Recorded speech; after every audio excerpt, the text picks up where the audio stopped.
Namaskar. Welcome once again to SSC Era. In my previous video, I explained Geography Chapter 1, Resources and Development.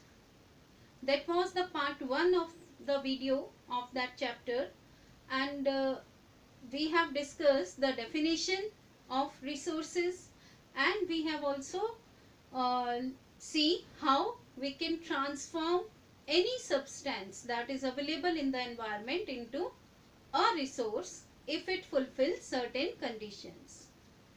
In this part 2 for chapter 1 geography, I'll be explaining classification of resources, or you can say types of resources. So for classification of resources, we are using different criterias, and for broad classifications, for broad criteria, चार जो ऐसे major criterias हैं जिस basis पे हम resources को classify करते हैं, उनमें से फर्स्ट है on the basis of origin. On the basis of origin, we can classify the resource as biotic and abiotic. Biotic, as it is clear by name, biotic resources are those which are comprised of living things, जिनमें life है, जो life living sphere को belong करते हैं. those resources are biotic resources like human being, fisheries, forest, flora, fauna. ये सारी चीजें biotic resources में आती हैं. All of them have life. Second category of resource on the basis of origin is abiotic resources. Abiotic resources are those which comprised of non living things, जिनमें life नहीं है. जो ये ऑपोजिट हो गए एक दूसरे के, बायोटिक एंड अबायोटिक. इनमें डिफरेंसेस भी आपसे पूछ सकते हैं बोर्ड एग्जाम्स में. तो biotic resources which have life and abiotic are those which comprised of non living substance like rocks, metals, etcetera. Then second criteria upon which we can classify the resources are that is exhaustibility. On the basis of exhaustibility, जिसमें first है renewable resource. आप नाम पे ध्यान दीजिए, याद करने में आसान होगा. एग्जॉस्टिबिलिटी मतलब जैसे वो फिनिश होते हैं या नहीं होते हैं. तो renewable resources are those which can renew themselves, जो रिप्लेनिश कर सकते हैं अपने आप को विथ सम फिजिकल, मैकेनिकल और केमिकल प्रोसेसेस, जो अपने आप को टाइम पीरियड के साथ साथ रिन्यू करते रहते हैं, रिप्लेनिश करते हैं. जैसे solar energy, wind energy, forest etcetera, ये सब रिन्यूएबल रिसोर्सेज में आते हैं. And the second category on the basis of exhaustibility is non renewable resources.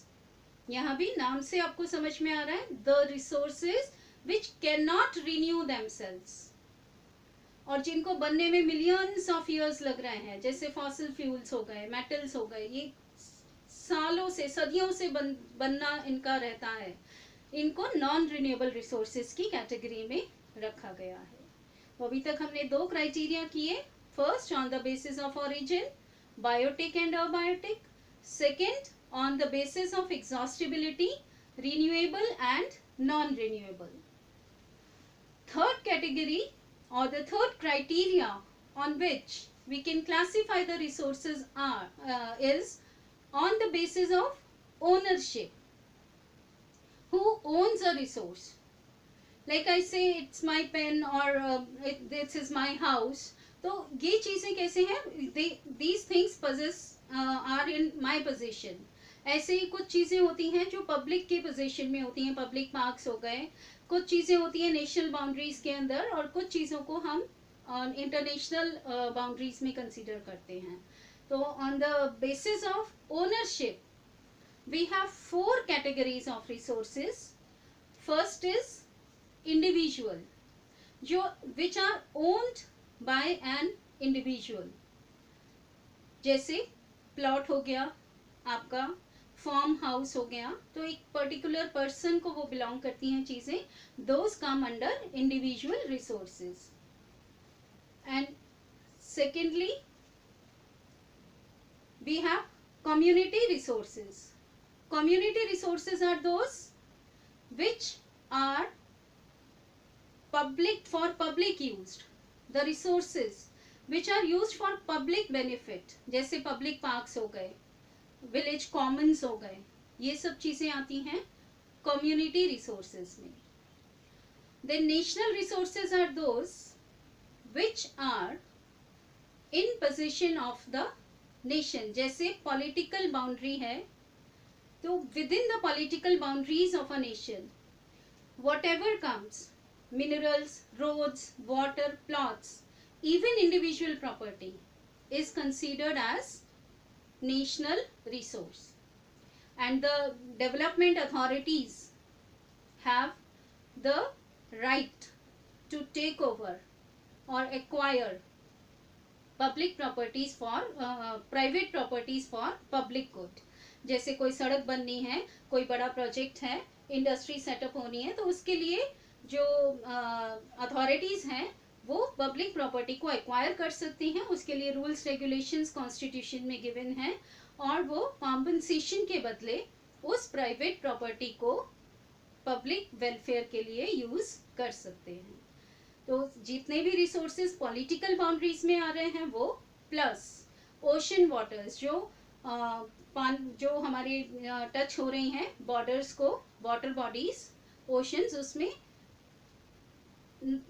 जो है 12 नॉटिकल माइल्स तक का एरिया, ये नेशनल रिसोर्स में आता है. फोर्थ कैटेगरी में हम करेंगे इंटरनेशनल रिसोर्सेज. इंटरनेशनल रिसोर्सेज में हमने जैसे डिस्कस किया कि कुछ चीज़ें जो नेशनल बाउंड्रीज के अंडर हैं और 12 नॉटिकल माइल्स तक का एरिया, वो सब नेशनल रिसोर्स है. अब हम उसके आगे जब जा रहे हैं, बियॉन्ड 200 नॉटिकल माइल्स, जो एक्सक्लूसिव इकोनॉमिक जोन्स हैं. ओशनिक वाटर वो किसी इंडिविजुअल कंट्री के कंट्रोल में नहीं होता.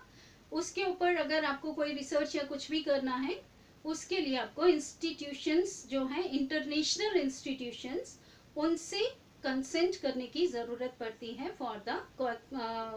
फॉर एनी एक्सट्रैक्शन और एनी रिसर्च अपॉन दैट.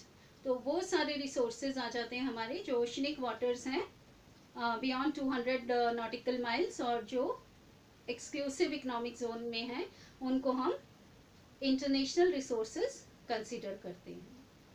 अब हम आते हैं अपने फोर्थ क्राइटेरिया पे, जिसके बेसिस पे रिसोर्सेज को क्लासिफाई हम करते हैं, that is on the basis of status of development, जिसमें पहला आता है potential resource. Potential resource means the capacity, we have the capacity but we are not using it fully. आप सुनते होंगे ना कई बार, बेटा आप 90% ला सकते हो, आप 80% ला सकते हो, आप अपना पूरा नहीं दे रहे हो, गिव योर 100%, तो that means you have the potential. तो उसी तरह से हमारे ये रिसोर्सेज हैं. जैसे जो हमारा वेस्टर्न पार्ट है इंडिया का, सोलर एनर्जी, विंड एनर्जी बहुत है हमारे पास, लेकिन हम अभी भी थर्मल पावर पे ज़्यादा डिपेंड करते हैं. तो पोटेंशियल होते हुए भी we are not using it fully. Those resources are potential resources. और सेकेंड जो कैटेगरी है डेवलप्ड रिसोर्सेज की, उसका मतलब है कि हमने जो भी रिसोर्सेज हमारे पास अवेलेबल हैं, हमने सबको सर्वे कर लिया है, उनकी क्वांटिटी क्वालिटी को, और हम उनको 100% यूज में ला रहे हैं. That is developed resource. इसी में हम तीसरे रिसोर्स पे आते हैं, स्टॉक. स्टॉक का मतलब है कि आपके पास पोजीशंस हैं रिसोर्सेज के, बट टेक्नोलॉजी नहीं है. टेक्नोलॉजी के कारण आप, जैसे हाइड्रोजन है, ऑक्सीजन है, दोनों को मिला के पानी बनता है, आपको ये पता है, बट कैसे मिलाना है और कैसे पानी बनाना है, ये टेक्निक हमारे पास नहीं है. तो हाइड्रोजन ऑक्सीजन को हम एज अ स्टॉक कंसिडर कर सकते हैं. And fourth category is reserves. Reserves are those resources which are kept in reserve for future use. Hydro electricity कैसे बनेगी, ये टेक्निक है हमारे पास। हम डैम्स बनाते हैं, हाइड्रो इलेक्ट्रिसिटी भी प्रोड्यूस करते हैं, बट फुल फ्लेश मैनर में अभी नहीं कर रहे हैं। ज़्यादातर हम थर्मल एनर्जी पे ही डिपेंड करते हैं। तो हमने फ्यूचर में हम इस टेक्निक को यूज कर सकते हैं, तो it is considered as reserve. तो ये जो क्लासिफिकेशन ऑफ रिसोर्सेज है, it is quite important with the purpose of board exams, क्योंकि इसमें से कोई क्वेश्चन आ सकता है। आपसे क्लासिफिकेशन पूछ सकते हैं, क्राइटेरिया पूछ सकते हैं कि जैसे ओरिजिन के बेसिस पे हम कैसे रिसोर्सेज को क्लासिफाई कर रहे हैं, या आपसे डिफरेंसेस पूछ सकते हैं इनके बीच, रिसोर्सेज के बीच, और they can give you example and can ask what kind of a resource is it. So read it carefully from your books, listen to the video, and so that you have a better understanding. And in my next video I'll be explaining certain new topics related to resource development. उसके अलग अलग aspects हम discuss करेंगे. Till then share your comments. Thanks for watching.